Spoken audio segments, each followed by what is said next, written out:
All right, good morning, everybody. Welcome to the Week 3 review show. I am your host, Stephen Willis, as always, where we talk about games during the week that happened yesterday. Try to keep it to about 10 minutes, and you can just own the water cooler whenever you get back to work on Monday. This is like a little Cliff Notes version, or Cliff's Notes. I think it's Cliff's Notes. But anyway, I want to start out with Nebraska and Oklahoma. Nebraska played a really good game. They have the worst special teams I have ever seen, and I mean that. I mean that nicely. They have the worst special teams I think I've ever seen. I think a missed field goal or two, a blocked extra point, return for 2 points.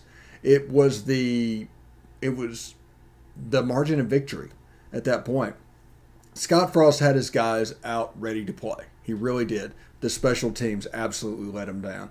The offensive side from Oklahoma is not what we thought they were. They might turn it on. They might become what we thought they were. They are not right now what we thought they were.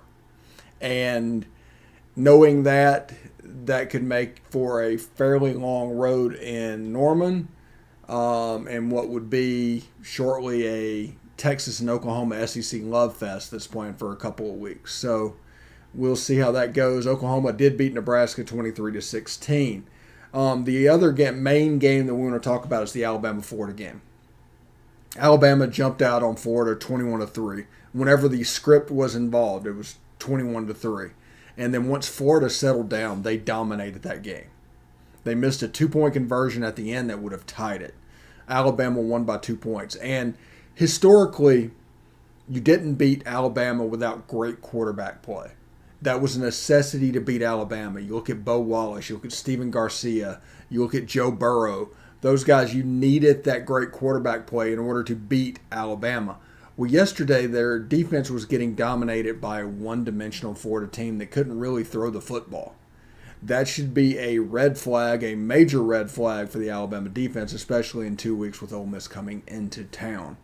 But it was interesting to see a team just run the ball on Alabama. You knew they were going to run the ball. They ran the ball anyway. I think they ran for like 260 yards at the time. And it's just a reminder, these are not the Alabama teams you grew up 10 years ago with. There's Ole Miss is back-to-back 300-yard rushing games against Alabama, and they're going for 3 in a row, essentially, in Tuscaloosa in 2 weeks. But Alabama did win the game 31-29. They get to stay in the playoff rankings because of it. I didn't drop them. When it comes to that, a struggle win. I don't really deal with that too much. There's 3 teams that are performing like they should, playoff wise. Props to Michigan State, by the way. Sparty goes down to Miami and takes care of Miami. That's another problem we have looking at the situation in Alabama is like, what if Miami is bad? I mean, they got completely rolled against Alabama. They got completely rolled against Michigan State and needed a last-second field goal to defeat Appalachian State. Maybe they're just not very good. And then how does that change how we look at Alabama? If the Mercer game is the only other data point for us until this Florida game that came on that they almost lost. It's kind of an interesting situation. Coastal Carolina struggled with Buffalo, won the game. Their Sunbelt team, I think we can start dropping those guys down. They've about hit their ceiling on the rankings. There's some that believe that if you win, you go up. If you lose, you go down. But I think they've kind of hit their ceiling. Texas A&M won the game 34-0 over New Mexico. New Mexico was terrible. Saw bust all over the field. They dropped a little bit in the playoff ranking. I think they dropped out of the playoff rankings this week. Was that Calzada? They're getting ready for Arkansas Saturday in what will be a huge game on CBS. I'm already looking forward to it as I sit here just thinking about it. West Virginia beat number 15 Virginia Tech 27-21. Virginia Tech, fool's goal. Michigan 63-10. They're coming in at 25th in the country. It'll be interesting to see what they do. They're bullying people they should bully by playing old-style Jim Harbaugh football. They're not doing the spread stuff they were doing. I think it's because Jim Harbaugh realized he couldn't identify those players. But he has a good grasp of what belongs in his system. but they completely blew out. Cincinnati acting like a top 5 team. Wasn't pretty. Indiana's a good team, but they just punched with them, and then finally pulled away for the win. They're acting like a playoff team at this point. They are Notre Dame away from 12-0 and the playoff, by the way. Good team. Speaking of Notre Dame, they beat Purdue 27-13. This is a script we've all seen before. Clemson, a 14-8 winner over Georgia Tech. I believe they were a 25-point favorite in this game. And Georgia Tech had 4 plays from the 2-yard line to get it in. They would have needed a 2-point conversion if they got it, but there's some issues in the ACC right now. Iowa handled business, beat Kent State 30-7. That's impressive with the style of offense that they play. They're never going to just completely truck you, but they look like they're a good team. And I think there might be a benefit for them in the near future. Ohio State struggled, pulled away at the end. It looked a little bit like the Minnesota game. Arkansas, 45-10 winners over Georgia Southern. I was concerned that Arkansas would have trouble covering a 23-point line after the emotion of the Texas game. There was, way too much celebrating after the Texas game.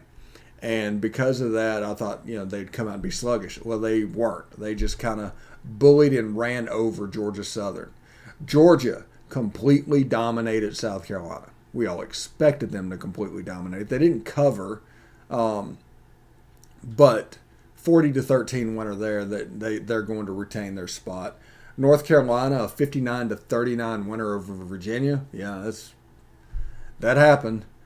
Big game up in Happy Valley. Penn State, a 28-20 win over Auburn.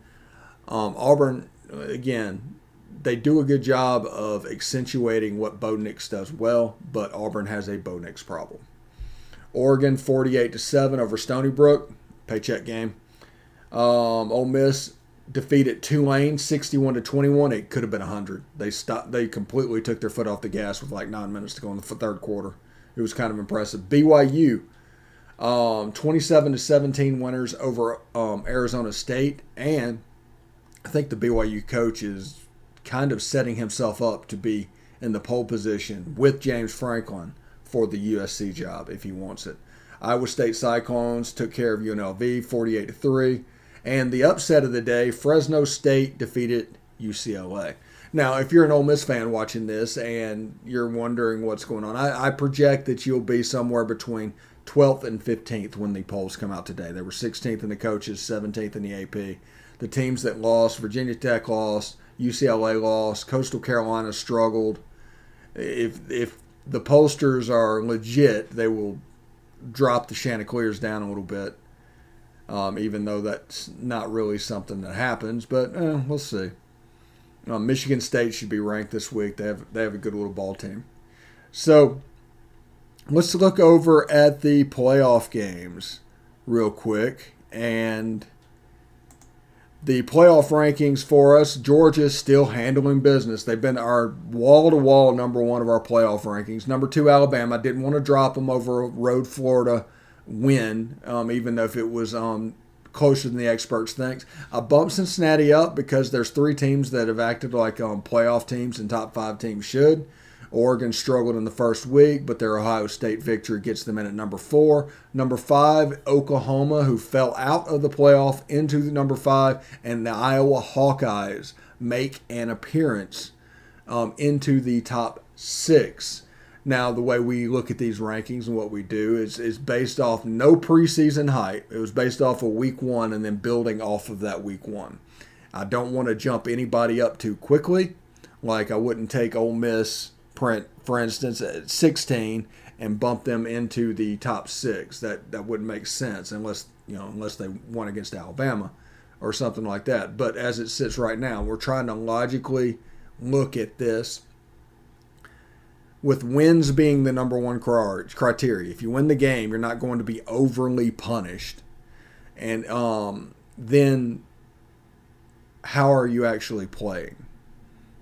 Did you struggle with Tulane in week 1 and then Tulane gets boat raced? Did you struggle with Nebraska? Oklahoma's done that twice. They dropped down a spot out of the playoff. That's our thinking when it comes to that. But I think that there's a chance, and everything's going on, that college football is really close to chaos. I mean, perilously close to chaos. Wonderful, wonderful chaos. And what it will take is either Alabama or Georgia losing a game. If they both do, it's Armageddon, because then every loss that has been taken to this point of the season gets thrown out. So it will be quite interesting what's going on. And also game day, get to Tuscaloosa in 2 weeks. That's all I'm going to say. Because I am extremely confident going into that game right now. Extremely. Good team, great players. There's elite players all over the field. They don't have our guy. They don't have Matt Corral. They don't have a group of receivers. They don't have running backs. Because they fit what we do unbelievably well. It's like Matt Luke, who was recruiting to Rich Rod. His system accidentally got the perfect players for Lane Kiffin's system. It's amazing. Now in the running game, that makes sense. The Snoop Connor, the Snoop Connor, and the Jerry and Ely. The running games are fairly similar. There's inside zone, outside zone, things like that. Not too much crazy stuff going on. But on the outside with Jonathan Mingo, Dontario Drummond, that class of 2019 for Ole Miss, that's unreal. Absolutely unreal. Everybody likes to make fun of that class because they missed on some defensive linemen that left the state or whatever they did. That class is the reason we're here right now and doing what we're doing. Absolutely. It kind of reminds me, honestly, I don't want to compare them to this yet because they haven't played anybody.